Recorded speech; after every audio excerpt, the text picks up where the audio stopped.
Behind barbed wire and watchtowers, a place was built to erase entire peoples, quietly, efficiently, and without mercy. Auschwitz wasn't just a camp. It was a factory of death, run with brutal precision. Starvation, torture, and medical experiments were part of daily life. Inside its darkest blocks, human lives were stripped down to numbers and then extinguished.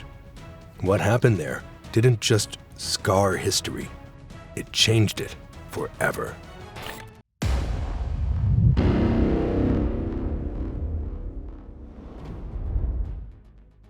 Auschwitz didn't start as the death factory we know now. It began with a plan, simple, cold, and terrifying. In April 1940, Heinrich Himmler, the head of the SS, ordered the creation of a new concentration camp in occupied Poland. The goal was to relieve overcrowding in other camps and create a place to imprison thousands of Polish nationals. The Nazis found an abandoned army barracks near the town of Auschwitz. Its location was ideal, secluded, but connected by railway. The surrounding villages were emptied, and the locals were pushed out. The site was renamed Auschwitz. Rudolf Höss, a devoted SS officer with a strict and ruthless personality, was chosen as the first commandant. He arrived with experience from Dachau, but Auschwitz was his project. He didn't waste time. Barbed wire went up. Watchtowers were installed. Prisoners were forced to build their own punishment. On June 14, 1940, the first transport arrived, including 728 Polish men, mostly intellectuals, resistance fighters, priests, and students. Many were teenagers. They were stripped of their clothes, given numbers, and pushed into overcrowded brick blocks. Starvation rations, hard labor, and brutal beatings became routine from day one. Among the camp's early structures, one building quickly gained a terrifying reputation. Block 11. What went on there would set the tone for everything Auschwitz would later become. Block 11 wasn't just another building. It was designed to break people completely. Prisoners feared it more than anything else inside Auschwitz I. It was where rules didn't exist. Once you were taken there, survival was unlikely. The building had several floors. On the ground level, prisoners were locked in dark, airless cells where silence was enforced. The basement was worse. It held the infamous standing cells, called Statszellen in German. Each one was about 90 by 90 centimeters, barely large enough for a man to stand upright. But the Nazis forced 4 prisoners into each one of them at once. There was no room to sit or stretch. Prisoners had to endure nights crammed together, completely unable to rest. After long workdays, they were stuffed inside as punishment, often for days on end. Many passed out. Some died from standing. Other rooms in the basement were used for starvation torture. Prisoners were locked away with no food or water, left to die slowly in complete darkness. The guards took pleasure in their suffering. Some were beaten until unconscious and then dragged into cells to rot. If a prisoner was accused of helping others, stealing bread, or resisting orders, Block 11 was where they were sent. Interrogations were carried out with clubs, whips, or just bare fists. Some were hung by their arms behind their backs, their shoulders dislocated within minutes.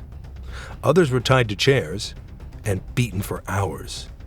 Once the SS officers got what they wanted, or got bored, many were taken to the courtyard behind the building. That courtyard, sealed off by high brick walls, became known as the place of final punishment. Between Block 10 and Block 11 stood the infamous Black Wall. Prisoners were lined up against it and shot in the back of the head. Hundreds, maybe thousands, died there, most without trial. Some were still bleeding from torture. Others were dragged out, so weak they couldn't stand. Block 11 also became the site of early executions by hanging. These were sometimes public and used as warnings to other prisoners. But most deaths happened in secret, in the dark. The guards here were some of the most brutal. Men like Gerhard Palic, the head of executions, were known for their cruelty. They didn't just kill.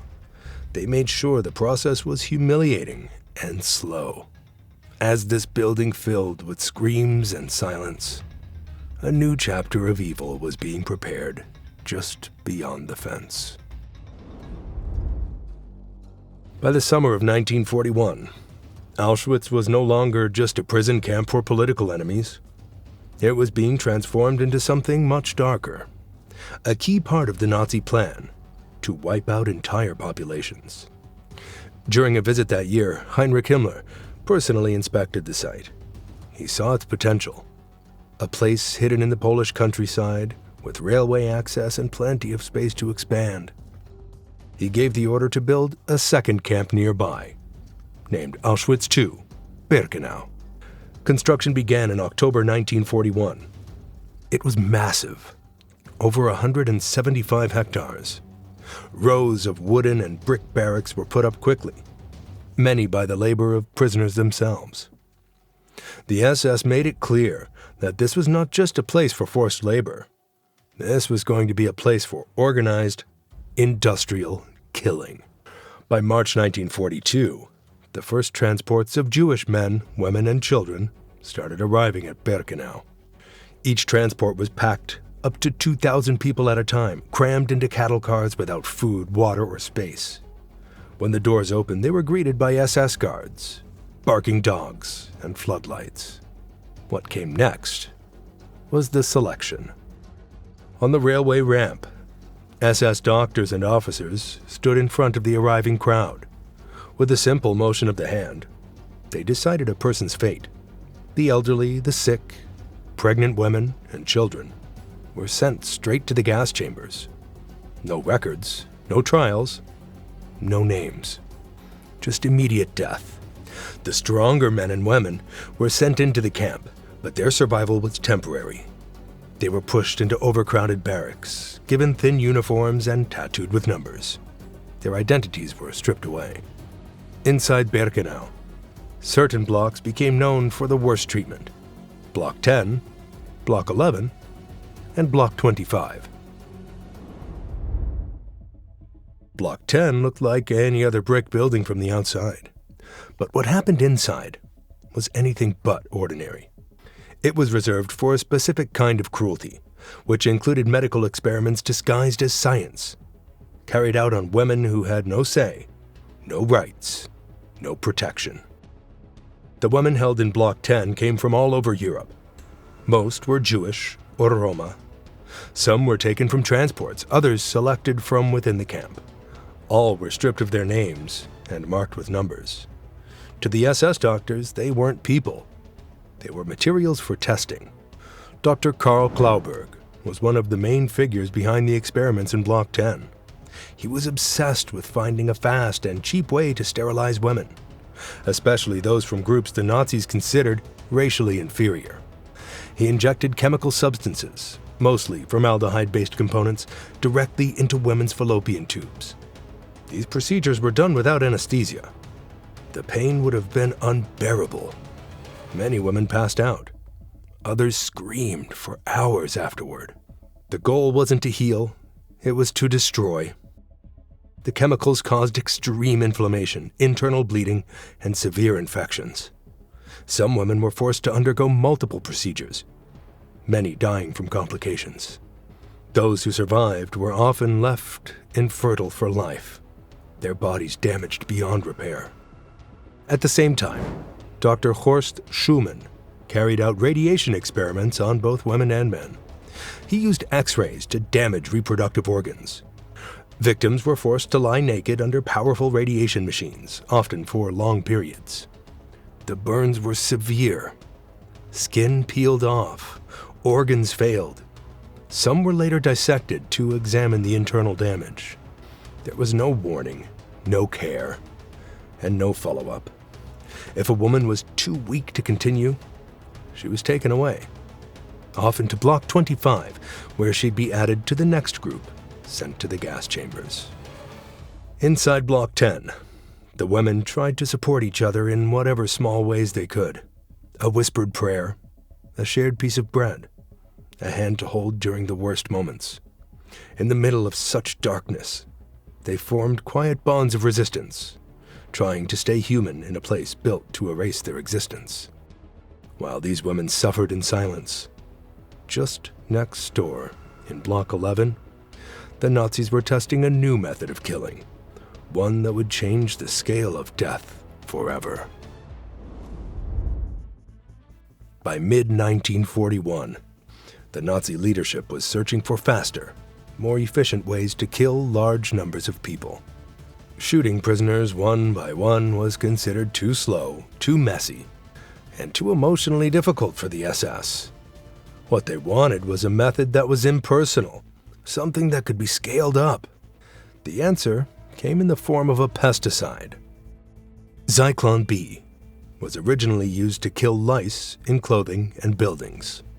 It came in small pellets that released hydrogen cyanide gas when exposed to air. The Nazis realized its potential for mass killing after several officials, including SS officer Adolf Eichmann, explored the idea. In late September 1941, the first large-scale test took place in the basement of Block 11. The SS selected around 600 Soviet prisoners of war and 250 Polish inmates. They were locked inside the windowless underground cells. Once the doors were sealed shut, SS officers dropped Zyklon B pellets through openings in the ceiling. Within minutes, the screaming had stopped. When the doors were reopened, the bodies were piled on top of one another, some with blood around their mouths, others frozen in twisted shapes from their final moments. The gas caused suffocation by blocking oxygen at the cellular level. Victims couldn't breathe, but their lungs remained full of air. Death was slow and terrifying. The SS saw this as a breakthrough. Word of the success quickly reached Berlin. By early 1942, plans were approved to build permanent gas chambers at Auschwitz II-Birkenau. These wouldn't be hidden in basements. They would be full-scale killing sites, capable of wiping out entire transports in one go. 4 massive crematoria were constructed. Crematoria 2, 3, 4, and 5. Each had multiple parts, including an undressing room where victims were told to leave their clothes, a gas chamber, disguised as a shower room, and a furnace area for burning the bodies. Each chamber could kill up to 2,000 people at a time. The bodies were removed by Jewish prisoners called Sonderkommando, who were forced to carry out the most horrific tasks. They worked under the constant threat of death themselves. But even before people reached the gas chambers, they were subjected to horrors that made survival nearly impossible. The journey toward death began long before the gas was released in Block 25. Block 25 stood on the women's side of Auschwitz-Birkenau, tucked behind barbed wire and away from view, but every prisoner knew what it meant. Once you were sent there, you weren't coming back. This block wasn't used for labor or housing. It was strictly for selection. Women who were sick, injured, too thin, or too old to work were sent there. Others were picked during surprise roll calls. Sometimes women were chosen simply because a transport had arrived and space was needed. The women inside Block 25 weren't executed right away. Instead, they were sealed into overcrowded rooms and left to wait. No food, no water, no latrines. Dozens of women crammed into a single filthy space, lying on bare floors soaked with human waste. The smell of urine, sweat, vomit, and fear filled every corner. For days, they waited, unsure of when they'd be taken. Some collapsed from hunger. Others screamed or begged through the cracks in the wooden walls. A few clawed at the door, desperate to get out. Many were covered in sores or rashes, too weak to even stand. There were no blankets, no medical help, no relief. The SS guards treated them like garbage. They'd open the doors only to remove the dead, or to call out names for the next group. Those chosen would be lined up outside the block, surrounded by dogs and shouting guards, and then marched to the crematoria. Some women tried to escape this fate. They'd run during roll calls or hide in latrines, laundry piles, or under bunks in other blocks. Other prisoners risked punishment to hide them or switch clothes to confuse the guards, but it rarely worked. Block 25 was constantly being filled. Its purpose was to hold women until there was room to kill them. Dr. Josef Mengele often supervised these selections. His experiments are known, but the fear he brought to these blocks is often forgotten. Until now. He didn't just carry out experiments. He hunted for specific victims. And no one caught his attention more than twins. He saw them as the perfect tools for studying heredity. Identical genes, different outcomes. It gave him a twisted idea that if he experimented on one, he could use the other as a control. To him, it was science. But to the children, it was pure horror. Block 32 became the center of this madness. It housed dozens of twins at a time, many as young as 5 or 6 years old. They were ripped from their parents right after arriving at the ramp. Families screamed and begged, but the SS dragged the twins away. Most never saw their mothers or fathers again. Inside the block, the twins were kept in crowded rooms. Boys and girls slept side by side on wooden planks. No mattresses, no blankets, no toys. Just cold walls and fear.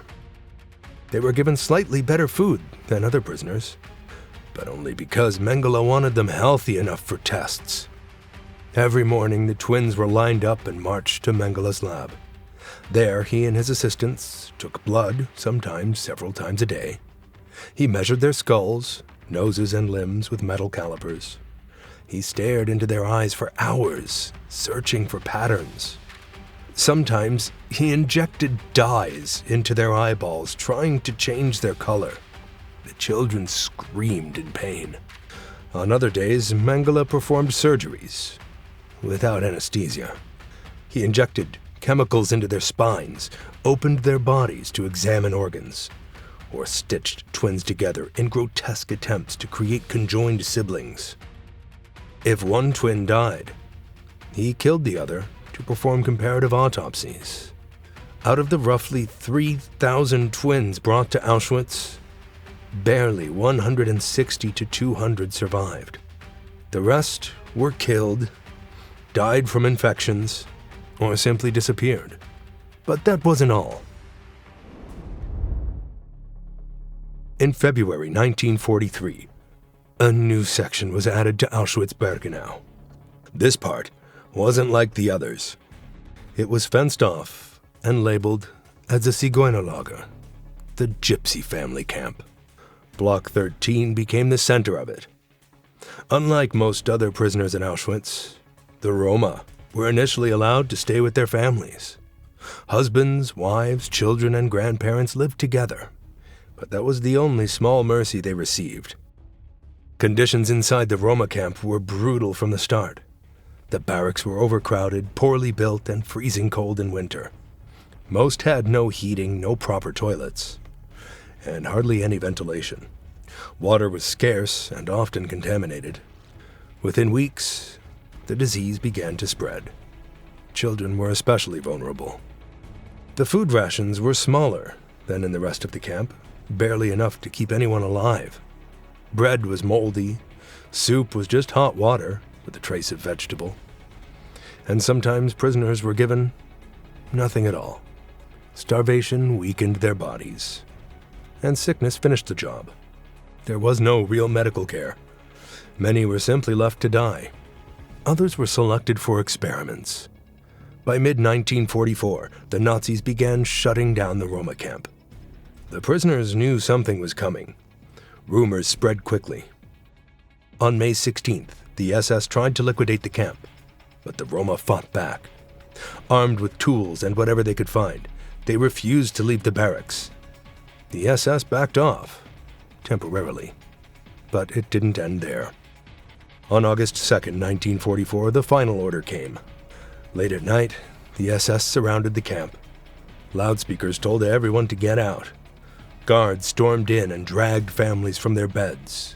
Screaming children were torn from their mothers. Elderly prisoners collapsed during the march. No one was spared. That night, approximately 4,300 men, women, and children were sent to the gas chambers. Most were dead within an hour. It marked the complete destruction of the Roma camp at Auschwitz. It wasn't just a massacre. It was a cultural erasure. Entire families, entire bloodlines, gone in one night, wiped out, with no graves and no final words. But they weren't the only ones treated this way. Even Auschwitz's so-called infirmaries had nothing to do with healing. Blocks 19 and 20 were marked with red crosses, giving the impression that they were medical wards. But inside, there was no care, no healing, only waiting rooms for death. Prisoners called them the Krankenbau, or sick blocks. But what really happened inside was slow, silent extermination. Sick and injured prisoners, those with infected wounds, fevers, or diseases like typhus, were sent here under the illusion of receiving treatment. But once inside, it became clear that there were no doctors in the true sense. The few medical staff were usually prisoners themselves, often with no training, trying to help using scraps. Real SS doctors rarely appeared, and when they did, it was to inspect, not to heal. Still, not everyone gave up. Some prisoner nurses, men and women, did what they could in secret. They passed stolen bread, gave sips of water, whispered comforting words, or hid patients under blankets during selections. A few even stole medicine from SS storage, risking their lives just to give someone a chance. Most of these efforts failed, but they showed that even in the darkest corners of Auschwitz, some still clung to their humanity. And deep in the shadows of this hell, small acts of resistance were starting to form. Inside Block 11, prisoners whispered to each other behind the walls. They memorized routes, watched the guards, and smuggled messages from one block to another. Some were political prisoners, mainly Polish resistance fighters, who still held on to the dream of fighting the Nazis from within.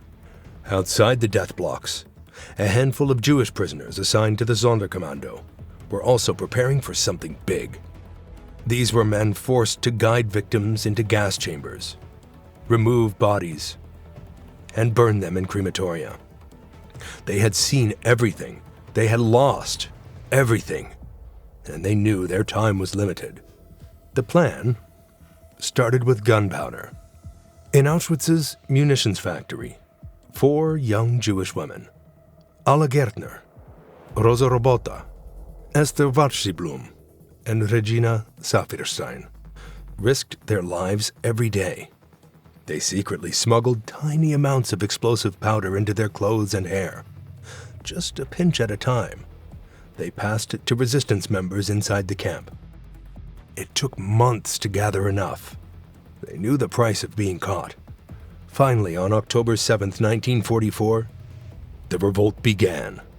The Sonderkommando at Crematorium 4 had the powder.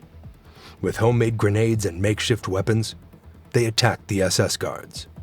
Flames rose from the crematorium as the prisoners set fire to the building. The explosion was heard across the camp. Other prisoners tried to join, but chaos broke out. SS reinforcements rushed in. The rebellion was short. The prisoners were outnumbered and outgunned, and the aftermath was brutal. The SS captured everyone involved. Over the next few days, 451 prisoners were executed. Some shot on the spot. Others were tortured before being hanged. The 4 women who smuggled the gunpowder were arrested, beaten, and finally hanged in January 1945. They didn't give up a single name. The revolt failed to shut down Auschwitz. The gas chambers continued. The killings didn't stop. But the message was powerful, and it would carry forward to the camp's final days. As winter tightened its grip in early 1945, the Nazi regime was collapsing. Soviet troops were advancing from the east, moving fast through Poland. Auschwitz was no longer safe for the SS. The command came down: evacuate the camp and destroy the evidence. In a panic, the Nazis began wiping out traces of what had happened. They blew up Crematorium 2 and 3, setting fire to gas chambers and trying to cover up mass graves. Files were burned, transport lists vanished. Everything that could link them to the mass killings was torched or buried. But the prisoners couldn't be hidden. On January 17th, the SS forced nearly 56,000 inmates to march westward in the freezing cold. These were the infamous death marches. With no food, barely any clothing, and brutal winter winds cutting through their bones, thousands collapsed along the way. Those who stumbled were shot. The roads were lined with corpses. Back at Auschwitz, around 7,000 prisoners were left behind. They were too weak to walk. Many were sick, some dying. They hid in the barracks, unsure of what would happen next. Some thought they would be executed before the Soviets arrived, but the SS fled in a hurry, leaving them behind. On January 27, 1945, soldiers of the Soviet Red Army entered the camp. What they found stunned even hardened war veterans. Piles of emaciated bodies lay frozen in the snow. Storehouses were filled with human hair, eyeglasses, and thousands of shoes, many belonging to children. Suitcases were stacked with names still visible, as if their owners might come back for them. Warehouses held stolen belongings, baby clothes, pots, and prayer books.